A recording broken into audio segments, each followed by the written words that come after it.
여러분은 나 자신을 얼마나 믿고 있다라고 느끼고 생각하고 계십니까? 성경은 나를 믿는 자가 스스로 구원을 받는다라고 말하는데요. 한번 몇 구절 보죠. 요한복음 6장 35절입니다. 예수께서 이르시되 나는 존재한다. 나의 존재 인식은 생명의 떡이니 내게 오는 자는 결코 줄이지 아니할 터예요. 굶주림은 나에게 회복될 때 채워진다라는 거죠. 나를 믿는 자는 영원히 목마르지 아니하리라. 갈급함, 해갈은 내 마음속에 다 있었다라는 것입니다. 솔루션은 내게 있었다라는 것이에요. 요한복음 7장 38절 나를 믿는 자는 성경의 이름과 같이 그 배에서 생수의 강이 흘러나오리라. 요한복음 11장 25절 예수께서 이르시되 나는 부활이요 생명이니 나를 믿는 자는 죽어도 살겠고 살아서 나를 믿는 자는 영원히 죽지 아니하리니 이것을 너희가 믿느냐? 믿으십니까? 우리 의식은 영원히 영존하는 IM입니다. 죽음이 불가하다라는 거죠. 요한복음 12장 44절입니다. 예수께서 외쳐 이르시되 나를 믿는 자는 나를 믿는 것이 아니요 나를 보내신 이를 믿는 것이며 내 안에 깨어난 상상력, 욕망을 느끼고 믿는 것은 그것을 선물하신 나의 존재의 인식, 나의 근본적인 참차, 내 안의 신성, 하나님을 믿는 것이라는 것입니다. 요한복음 12장 46절 나는 빛으로 세상에 왔나니 빛의 광원이 현실에 투사된 것입니다. 현실을 내 의식의 상태를 관광하러 오신 거예요. 현실은 여행지입니다. 관광지예요. 여러분은 현실의 관광객으로 투사되신 것입니다. 무릇 나를 믿는 자로 어둠에 거하지 않게 하려 함이로다. 내가 나를 비로소 믿게 되었을 때, 내가 나를 믿어줄 때 믿음으로 가득 찬 황홀한 느낌에 나는 비로소 느낌의 일을 열일할 수 있게 될 것이라는 거죠. 웬열 열일할 수 있습니다. 요한복음 14장 12절은 또 이렇게 말합니다. 내가 진실로 너희에게 이르노니 나를 믿는 자는 내 의식 세포들에게 내 안에서 깨어난 진리 그리스도는 말합니다. 내 의식의 세포 하나하나들이여 나를 믿을지어다. 내게로 올지어다. 나를 믿는 자는 내가 하는 일을 그도 할 것이요 또한 그보다 큰 일도 하리니 이는 내가 아버지께로 감이라. 언제든지 현실의 결과물을 이루게 되면 상상의 대상이 아니기 때문에 내 의식의 무한성으로 다시 붕솟아올라서 아버지께로 갑니다. 그래서 더 큰 일을 할 수 있게 됩니다. 이번 시간은 밥 프록터가 말하는 이 패러다임 마인드, 정말 내가 정녕 나를 믿는 그 나로, 그 느낌으로 존재하는가, 나의 그 마인드를 내가 어떻게 캐낼 것인가, 이 마인드의 원리, 마인드 이해하기, 시각화라는 것, 관념을 이미지화하는 것과 마인드의 상관관계, 이런 것들을 한번 나눠보고자 합니다. 밥 프록터 말합니다. 만약 제가 세미나실에 있는 사람들에게 방 안의 가구 배치를 바꾸게 도와달라고 하면서 다른 사람과 절대 대화를 나누지 말라고 한다면 무슨 일이 일어날까요? 가구를 옮겨야 하는데 다들 어찌해야 할지 몰라 우왕 좌왕 당황할 것입니다. 결국 누군가 참지 못하고 옆에 있는 사람에게 이렇게 묻겠죠. 대체 뭘 어찌하란 말인가? 멍미 이거죠. 그런데 그 사람도 모르기는 매한가지입니다. 아몰랑 모르겠어요. 밥 선생님한테 한번 물어보죠. 이제 다들 이런저런 말을 할 겁니다. 그냥 선생님한테 물어봅시다. 답을 구합시다. 내 인식 IM이 무엇을 꼴려하는지 IM에게 구합시다. 선생님이 말하면 안 된다고 했잖아요. 말하지 말라고 했잖아요. 그렇게 일대훈란이 일어날 겁니다. 이유가 뭘까요? 가구를 어떻게 배치해야 하는지 아무도 머릿속에 전체적인 밑그림, 청사진, 밑그림을, 큰 그림을 갖고 있지 못하기 때문이겠죠. 어디로 가라는지 딱 던져주는 그 나침판이 어디를 가리키지 못한다면 나는 그 방향성을 정할 수 없기 때문에 정체될 수밖에 없습니다. 혼란 속에 말이죠. 그림이 있으면 처음에는 혼란스러워도 곧 질서를 찾게 됩니다. 혼란을 빚기 이전보다 더 질서 정연하게 가구를 배치할 수도 있지요. 이제 제가 나서서 사람들에게 어떻게 가구를 배치하면 되는지 설명합니다. 이제부터는요, 이쪽을 세미나실의 정면으로 삼을 겁니다. 이쪽을 보도록 가구를 배치하죠. 단 몇 초 만에 실내는 질서를 되찾을 것입니다. 자연스러운 평온과 함께 말이죠. 이런 차이는 어디로부터 올까요? 모든 사람이 머릿속에 똑같은 그림을 갖고서 일사불란하게 우왕좌왕이 아니고 아주 조화롭게 아름답게 일했기 때문입니다. 하늘로 모두어졌다라는 거죠. 퍼즐 조각이 맞춰졌다라는 것입니다. 에스겔이 마른 뼈가 완벽하게 조합이 되었다라는 거죠. 처음에 사람들에게 일을 시켰을 때 머릿속에 정확한 그림을 떠올린 사람이 아무도 없다는 사실을 기억하십니까? 라고 바프록토는 말합니다. 사람들은 무엇을 어떻게 하려는지 전혀 감을 잡지 못했습니다. 우리 인간은 각자 내가 무엇을 원하는지 참 모르죠. 어디로 나는 가야 할 것인가? 어느 쪽으로 가야 하는지, 누구와 소통해야 하는지도 몰랐습니다. 그럴 때 사람들은 문제가 해결될 때까지 텔레비전 예능 프로그램이나 보며 문제를 잊으려고만 합니다. 나의 인생의 목적이야 아몰랑 해버리고 지금이라는 이 소중한 황금, 기회, 프레젠트 선물을 사장시켜버리는 것이죠. 킬링타임 하는 것입니다. 천국의 조화를 낭비하는 것이죠. 이미지는 그렇게나 중요합니다. 라고 바프록토는 얘기합니다. 나에게 떠오른 그 표상이 없으면 나의 의지는 발동권을 잊어버립니다. 인간은 이미지로 생각합니다. 만약 집이나 자동차 혹은 집에 있는 가구를 떠올려 보라고 한다면 당연히 누구나 자기 집에 있는 가구의 적당한 밑그림 정도는 다 알죠. 어렵지 않게 선명한 이미지를 떠올릴 겁니다. 답이 말합니다. 당신의 차는 무슨 색인가요? 짐은 말합니다. 회색이에요. 밥이 다시 말합니다. 냉장고는 무슨 색이죠? 짐은 대답합니다. 은색이에요.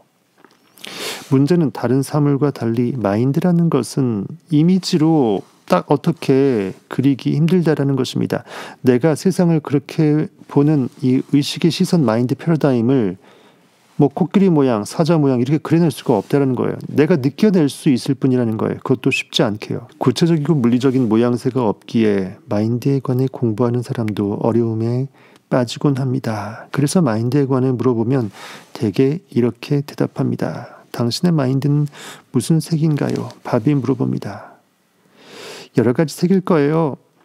당신의 마인드는 크기가 어떤가요? 큰가요? 아니면 작은가요? 클 때도 있고 작을 때도 있겠죠. 당신의 마인드는 큰가요? 캐런은 대답합니다. 예, 큽니다. 그렇군요. 색은 어떤가요? 캐런은 대답합니다. 온갖 색이 다 있죠. 마인드가 크다고 했는데 얼마나 큰가요? 캐런은 대답합니다. 그냥 커요. 마인드라고 했을 때 떠올릴 딱 그 이미지가 없기 때문에 마인드의 작동 원리를 이해하는 것이 너무나 쉽지가 않습니다. 마인드를 배우기도 가르치기도 쉽지 않습니다. 스스로 느끼고 깨달아서 나의 확고부동한 진리가 피어나야 되는 거죠. 장미꽃이요. 다행히 1934년도 서먼 플리트 박사가 이 문제를 해결하기 위해서 마인드를 그림으로 표현했습니다. 우리는 마인드를 본 적이 없습니다. 그러나 이 그림으로 마인드를 나타내 보겠습니다. 라고 하는데 특별한 것은 사실 없습니다. 한번 볼까요? 우리는 그 마인드, 의식의 시선, 패러다임, 원인 세계의 as within, 뜻이 하늘에서 그렇게 이룬 그것 그대로 현실에 땅을 비춥니다. 그것이 현실의 환경, 나의 신체 모습, 이런 모든 상황들이죠. 이성오감으로 판단 분석할 수 있는 결과물로 이렇게 바라봐주게 된다고 보시면 됩니다. 그 마인드는 현재의 인식, 결과를 분석하는 이성과 오감의 능력이죠. 보고 듣고 맡고 맛보고 만질 수 있는 그런 능력, 시각, 청각, 촉각, 후각, 미각.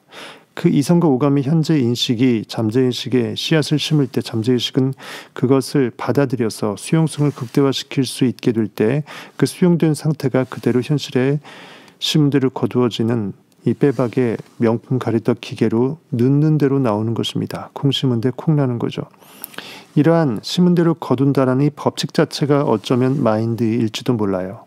그래서 이 마인드에 의해서 내 삶이 그렇게 조성된다라고 해서 이 가분수의 눈사람 같은 모형으로 이제 원인 세계와 결과 세계를 나눠봤다라고 보시면 쉬울 것이라고 생각합니다. 어떻게 보면 어린아이가 그린 단순한 그림 같지만 이것은 제가 지금껏 본 중에 가장 가치 있는 그림이라고 바프록토는 굉장히 의미 있게 바라보고 있습니다. 오른쪽 그림은 마인드를 더 자세히 들여다본 것입니다. 단지 마인드와 신체의 가분수에서 마인드를 현재인식과 잠재인식으로 나눠서 그 밭에 뿌린 씨앗의 그 행위가 액팅이냐 리액팅에 따라서 잠재의식에 심어진 그 상태값이 다르죠. 그것이 현실의 몸뚱아리로 신체로 투사된다라고 보시면 됩니다.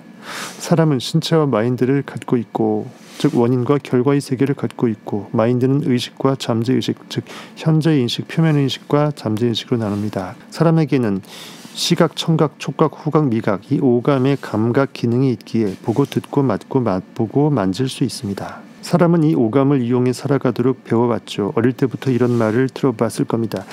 얘야 내 말 좀 들어. 이것 좀 봐. 맛이 이상하지 않니? 아이들은 작은 안테나처럼 외부에서 일어나는 온갖 것에 정신을 빼앗깁니다. 하루를 판단 분석하다가 훌쩍 보낼 수 있다는 거죠. 그 결과 우리는 은행 계좌의 잔액, 다른 사람들이 하는 말과 생각, 다른 사람들이 자신을 바라보는 그 시각이나 평판에 지배당하게 됩니다. 내가 인식 느낌의 자유자임을 까먹어버려요. 그런데 우리가 의존하는 감각은 전부 외부로부터 들어오는 정보입니다. 이미 내가 의식에 심어진 잠재의식에 심어진 그것대로 현실에 비춰진 결과물일 뿐인데 그거에 또 내가 반응해서 그거에 매여버린다라는 거죠.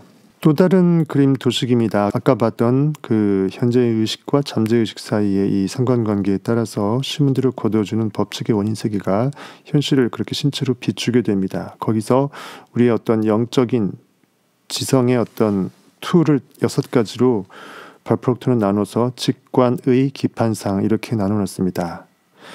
직감, 관점, 의지, 기억, 판단, 상상, 직관의 기판상 이렇게 두 문자로 외우시면 되겠네요. 사실상 여기서 가장 넓은 의미는 상상이에요. 인간은 단지 상상력이고 상상 그 자체입니다. 상상은 우리가 상상하는 그 상상의 정의보다 훨씬 더 바운더리가 넓은 그 모든 것이에요.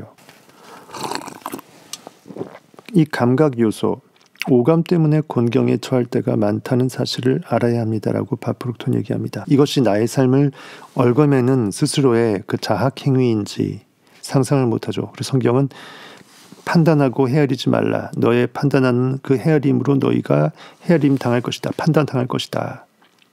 상상하지 못하면 현실에 상상당할 수밖에 없을 것이다 이거죠. 감각 정보는 외부 세계와 소통하고 상호작용하는 데 도움이 됩니다.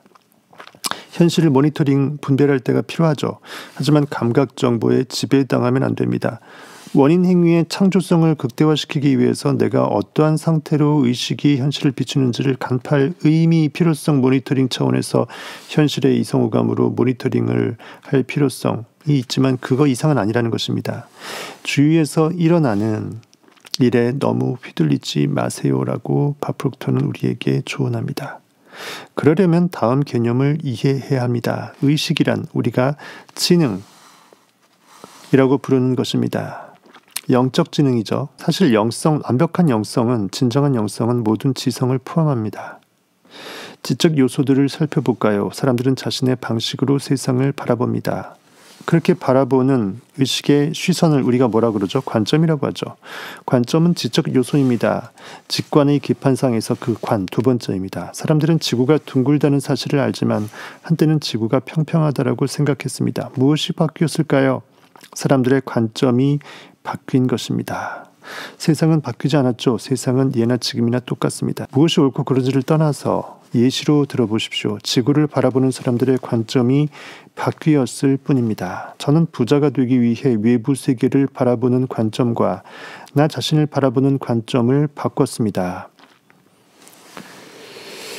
바프록토는 아무 일 없는 무일푼 노동자였다가 갑자기 소방관으로 특채 채용이 되죠. 그러다가 어느 순간 청소 용역 회사를 통해서 떼부자가 됩니다. 하지만 그것에 안주하지 않고 내가 어떻게 삶이 바뀌었을까 이 진리를 탐구하기 위해서 9년여 동안 정말 목이 빠져라 진리를 찾아 갈망합니다. 얼 나이팅게일 휘하에 들어가서 그에게 통찰을 얻어내죠. 이처럼 저는 부자가 되기 위해 외부 세계를 바라보는 관점, 자아관념, 자아시선, 내가 세계를 바라보는 세계관, 가치관을 바꿨다라는 거예요. 내 인식이 어느 방향으로 나의 존재가치, 이미 나는 그러하다라고 나의 자아상을 봐내는지 그것이 너무나 중요하다는 것입니다. 그것이 잠재의식에 심어진 그 씨앗의 상태니까요. 상태값 그대로 현실의 결과로 나타날 뿐입니다. 이처럼 나 자신을 내가 스스로 바라보는 그 관점, 패러다임, 마인드를 바꿨습니다. 한 푼도 벌지 못하고 힘들게 지낼 때조차, 정말 거렁뱅이일 때조차 제 안에는 분명 많은 돈을 벌 수 있는 잠재력이 있었습니다. 없다가 있게 된 게 아니에요. 그렇다면 어째서 과거에는 그렇게 지독히도 가난했던 걸까요? 오히려 빚만 많았죠. 돈을 벌 능력이 없다고 생각했기 때문입니다. 아무 생각 없이 지낸 거죠. 멍. 외부 세계가 나를 지배하도록 허용한 것입니다. 현실이 나라고 착각 지운 것입니다. 자신이 지닌 관점이 곧 현실이 됩니다. 우리는 관점을 바꿀 수 있습니다. 관점이 바뀌면 일을 처리하는 방식도 당연히 바뀝니다. 의식은 힘이 있기 때문에 현실에 그 모든 필요한 도구들이 알아서 준비가 되어서 내 손에 쥐어지는 거죠. 저는 항상 관점의 전환, 패러다임의 전환, 마인드의 반전, 전환을 강조해 왔습니다. 관점을 바꾸면 지금껏 해오던 똑같은 일을 해도 훨씬 더 많은 성과를 낼 수 있기 때문입니다. 그 다음 직관의 기판상에서 의지입니다. 의지 역시 지적 능력입니다. 하나님께서 뜻을 하나님의 결단으로 말씀하시죠. 뜻이 하늘에서 이루어진 것입니다. 그때 땅에서도 이루어지는 거죠. as within 할 때 so without 하다. 내부에서와 같이 외부에서도. 의지 역시 지적 능력입니다. 의지는 내가 이미 그렇다라고 온 우주에 포효하는 거예요. 명령하는 것입니다. 저는 제 세미나에 참석한 브루스에게 당신도 1년 소득을 한 달 만에 연봉을 월봉으로 받을 수 있습니다. 라고 말했습니다. 브루스는 학교 선생님이었지만 실제로 연소득을 월소득으로 바꿔냈습니다. 브루스는 자신이 벌어들인 소득에 깜짝 놀랐죠. 당신도 의지만 굳게 다진다면 자신의 잠재력에 깜짝 놀라게 될 겁니다. 아, 내가 이렇게 할 수 있었는데 여태까지 이거를 괜히 쫄고 현실에서 쫌뱅이만 되었네. 모르고 살았네. 내 생각을 바꾸는 게 나의 삶을 바꾸는 것이네. 케네디 대통령이 베르너 폰 브라운 박사에게 인간을 달에 보낼 우주선을 만들려면 무엇이 필요한지 물었을 때 폰 브라운 박사가 언급한 것은 딱 한 가지였다고 하네요. 세계 최고의 과학자들을 모아야 한다거나 대형 연구센터가 필요하다는 등의 방법을 거론하지 않았습니다. 이거 지어주세요. 저거 바꿔주세요. 제도 만들어주세요. No. 그 일을 하려는 의지만 있으면 된다라고 말했다고 합니다. 뜻이 여러분 안에 있는 I am 뜻이 I am that이라고 하늘에서 느껴서 발표되는 이 의지가 필요하다라는 거죠. 그때 땅에서도 이루어질지어다. 목표한 곳에 도달하려면 무엇이 필요할까요? 그보다 먼저 대답할 질문이 있습니다. 바로 목표가 과연 있느냐? 이것입니다. 우리 욕망의 표대가 있습니까? 그래야 그것을 타겟으로 내 진리의 그리스도는 상상력은 일할 것이니까요. I am that에서 그 that이 없으면 나는 영원히 I am의 상태에 머뭅니다. 무한 의식에 잠재된 상태에 머무는 거죠. 모든 것이 이미 다 있지만 특정하지 않았기 때문에 어쩔 수 없이 특정한 것만 현실에 나타날 수밖에 없는 유한의 세계인 현상계, 현현의 세계에서는 나타날 수가 없다라는 거죠. 다 주세요 그러면 아무것도 못 받는 거죠. 그렇죠? 음식점에 갔다가 다 맛있어요. 아무거나 주세요 그러면 그 어떤 것도 특정이 안 되니까 주인은 뭘 줄지 모르는 것입니다. 목표가 있다면 이제 필요한 것은 그 목표를 성취하려는 의지입니다. 직관의 기판상에서 의지. 당신 목표가 있다고 확신합니까? I am that. 빛이 있을지어다. Let there be light. 빛이 있으라 했더니 빛이 있었고 하나님이 보시기에 좋았더라. 당신은 어디로 가고 싶습니까? 어디로 가고 싶은지를 내가 모른다면 성장하거나 발전하기가 어렵습니다. 성장하려면 목표가 있어야 하고 무엇이 되고 싶은지 그 욕망의 표대가 있어야 되고 붕어빵 틀인지 잉어빵 틀인지 완벽한 빵틀이 존재해야 거기서 주물로 떠져서 결과물이 나올 수 있다. 200억 부자, 300억 부자, 어떤 금메달, 현실에서의 어떤 여러분들이 원하는 그 모든 욕망들, 목표를 세웠다면 이를 성취하려는 의지가 필요합니다. 의지가 필요합니다. 이미 그렇다라고 내가 발표해버릴 수 있는 그 느낌의 명확한 그 사진이 필요합니다. 의지는 주의를 집중하게 해주는 지적 능력입니다라고 바프로트는 얘기합니다. 의식의 에너지를 어디에 집중할지 그 어디 대상을 특정하게끔 해준다는 거예요. 돋보기가 햇빛을 모아서 종이를 딱 한 점에서 모아서 태우는 거죠. 분산되면 태울 수가 없습니다. 의식이 방사되지 않고 모아져야 돼요. 몰입이 되어져야 돼요. 의지, 뜻이라는 것은 의식이 가리키는 어떤 목적, 방향, 여러분이 무엇을 하겠다라는 그 결단, 선포가 될 것입니다. 의지가 의식 속에 흘러 들어올 때 그 힘을 취해야 합니다. I am there. 내 안에서 어떤 욕망이 깨어날 때 이미 나는 그렇다라고 바라볼 수 있어야 되는 거죠. 그 힘을 그림으로 표현한다면 아마도 정수리에서 머릿속으로 흘러 들어오는 모습일 것입니다. 라고 합니다. 온 우주에서 내 머릿속 그 100회, 100가지 그 경혈이 모아져 있는 그 100회, 물렁물렁 움푹 들어간 곳을 통해 우리 안에 들어오는 거죠. 의지가 의식 안으로 흘러 들어오면 우리는 그 힘을 이미지로 바꿀 수 있습니다. 침실벽에 그림을 걸어놓은 뒤 전등을 전부 끄고 양초를 켜면 어떻게 보일까요? 정전됐어요. 양초를 켰습니다. 비상용 양초가 비로소 발화가 됐어요. 벽에 걸린 그림을 촛불 하나에 의지해 보면 그림을 제대로 파악하기 어려울 겁니다. 촛불의 빛이 부족하기 때문이 아니라 촛불의 빛이 너무나 방사되기 때문이다. 빛은 충분합니다. 빛이 전부 그림을 향하고 있지 않을 뿐이죠. 빛은 방 전체로 퍼지며 일부는 저쪽을 향하고 일부는 이쪽을 향합니다. 또 일부는 천장을 향하고 일부는 바닥을 향해 흩어질 겁니다. 같은 밝기라도 손전등으로 빛을 한 곳에 모아준다면, 즉 빛이 분산되는 것을 방지하면, 의식의 방향성을 한 방향으로 모아준다면 그림을 제대로 파악할 수 있게 될 것입니다. 이와 마찬가지로 우리는 의식 안에 흘러 들어오는 의지를 한데 집중시킬 수 있습니다. 초점을 맞출 수 있다는 것입니다. 그래서 의지에는 그 시선이 필요한 것입니다. 의지를 굳히면 주의를 분산시키는 외부 요인을 개쌍무시하고 하나의 이미지에 집중할 수 있습니다. 세상 그 모두가 할 수 없다라고 해도 내가 할 수 있다라고 하면 내 의지가 이기는 것입니다. 여러분 안에 이미 승리는 완벽하게 존재합니다. 만약 제가 붐비는 쇼핑몰에서 당신의 뒷모습을 뚫어져라 쳐다보면 어떻게 될까요? 당신은 분명 제 시선을 느낄 것입니다. 제 시선 때문에 어떤 무언가 껄쩍지근한 불편한 느낌이 들 겁니다. 그 순간 무슨 일이 일어난 걸까요? 저는 당신의 뒷모습을 쳐다봅니다.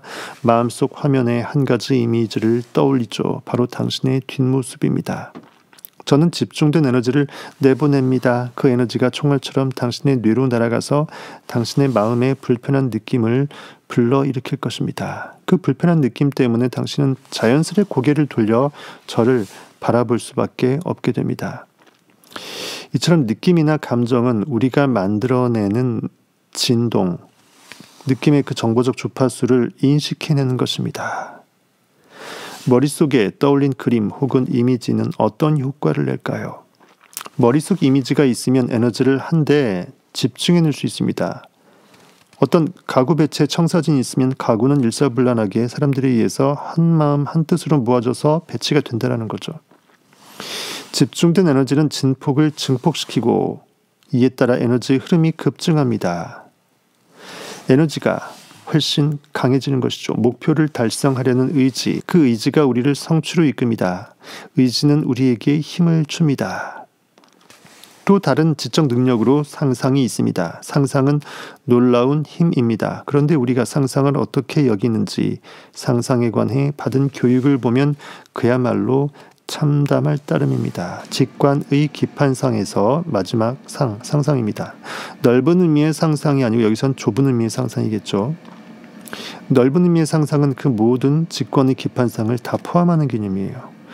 어째서 위대한 창업가가 되는 꿈을 꿀 수 있음에도 보잘것없는 삶에 안주하며 창조적인 꿈을 키우지 않는 걸까요? 라고 말합니다.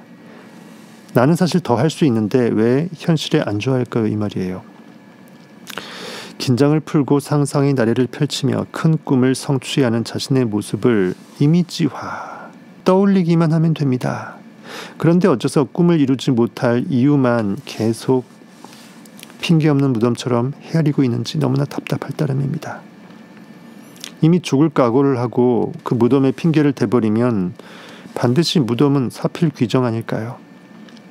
핑계 대지 말고 그 무덤에서 지금 arise, 일어날지어다. 위대한 기업을 떠올려 보세요. 우리는 상상할 수 있으니까요. 나의 상상 속에서는 그 모든 판타지가 합법이다. 더 나아가서 진리다. 옳다. 공의다. 저는 위대한 기업을 세우고 세계 곳곳에서 사업을 운영하는 제 모습을 상상했습니다. 과거 일리노이주 글렌뷰의 메이플우드 레인에 있는 집에 작은 방에 앉아 이렇게 적었습니다. 나는 회사를 세워 세계적 기업을 키울 것이다. 저는 실제로 회사를 세워 세계적으로 사업을 운영하고 있습니다. 뜻이 하늘에서 이룬 것 같이 땅에서도 이루어진 것입니다. 현재 90여 개가 넘는 국가의 해외 지사가 있지요. 저는 이제 사업을 더 확장하고 매년 1억 달러를 벌려고 합니다. 이유가 뭐냐고요? 그러고 싶기 때문입니다. 내 욕망이 나에게 선물해 주었기 때문이죠. 제가 원하기 때문이죠. 이렇듯 마음만 먹으면 됩니다. 저는 제가 원했기에 이렇게 성공할 수 있었습니다. 제가 회사를 세계적 기업으로 키우고 싶어 하는 데는 특별한 이유가 있을 거라고 추측할지도 모르겠습니다. 하지만 제 마음이 그러고 싶은 것뿐이지 여타 다른 이유는 없습니다. 좋은데 이유가 없는 거죠. 돈을 엄청나게 많이 벌고 싶을 뿐입니다. 그 많은 돈을 벌어서 도대체 뭘 하려는지 궁금하신가요? 그건 저도 모릅니다. 다 이유가 있겠죠, 이 말이에요. 그 돈으로 무엇을 하는지는 중요하지 않습니다. 최소한 그 돈을 버는 이 상상력 안에서는 말이죠. 이미 있다라는 것에는 따로 말이 필요 없는 거예요. 이것이 왜 있어야 되라고 따져 묻지 않습니다. 단지 내가 진정 그걸 원한다는 전제 하에서 말이죠. 물론 그 돈으로 중요한 일을 할 거고 좋은 일에 사용할 겁니다. 가만히 앉아 돈다발을 세거나 통장 잔고를 감상하며 시간을 보내지는 않을 거니까요. 돈은 제가 하고 싶은 일을 하게 해줄 확장, 촉진제, 부스터, 그 도구적 개념입니다. 저는 그 돈으로 제게 즐거움을 주는 일을 할 생각입니다. 저 자신과 다른 사람들에게 유익한 일을 하고자 합니다. 우리 구독자 여러분들도 그것을 하실 수 있습니다. 한번 믿어보시죠. 이미 나는 그이라. 나폴레온 힐은 이렇게 말했습니다. 알다시피 상상이란 세상에서 가장 놀랍고 기적 같은 힘이며 믿을 수 없을 정도로 강력하다. 우리는 마음으로 거대한 성을 지을 수가 있다. 1970년대에 저는 캐먼스 윌슨과 월리스 존슨이 운영하는 홀리데이 인 멤피스, 유니버시티 오브 멤피스 호텔, 이름도 기네요. 이 호텔에서 일했습니다.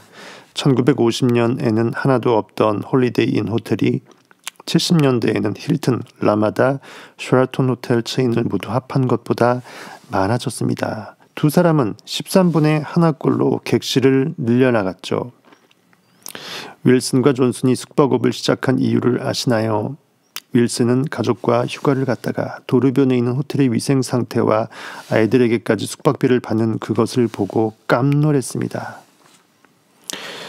윌슨은 이 문제로 존슨과 대화하며 아이들에게는 숙박비를 받지 않는 호텔 체인이 있으면 참 좋을 텐데 참 좋겠다고 생각했습니다. 어째서 그런 호텔이 한 곳도 없는지 의아하네. 이것이 바로 포인트입니다. 왜 의아하다라고 내 안에 심쿵한 그 느낌이 떠올랐을까요? 그것을 현실의 꿈으로 펼치라는 그 미션이겠죠. 그러다가 두 사람이 그 사업을 직접 하기로 했습니다. 브라보. 유레카. 홀리데이 인 호텔은 그렇게 시작된 것이라고 하네요.